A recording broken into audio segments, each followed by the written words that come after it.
ప్రేమ మత్సరపడదు, ప్రేమ డంబముగా ప్రవర్తింపదు. 1 కొరింథీయులకు రాసిన పత్రిక 13వ అధ్యాయము 4వ వచనం. అపోస్తులైన పౌలు కొరింథీ సంఘమునకు ప్రేమ ఏ విధంగా ఉంటుందో వివరిస్తున్నారు ఈ అధ్యాయంలో.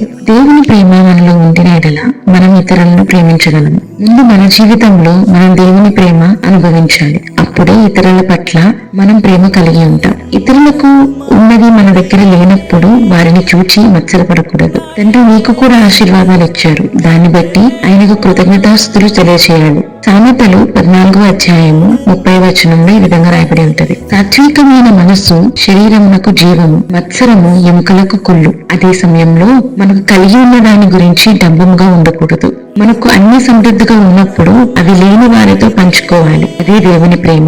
వీళ్ళకు రాసిన పత్రిక 13వ అధ్యాయము 16వ వచనంలో ఈ విధంగా రాయబడి ఉంటది. ఉపకారమును ధర్మమును చేయ మరొకడి అట్టి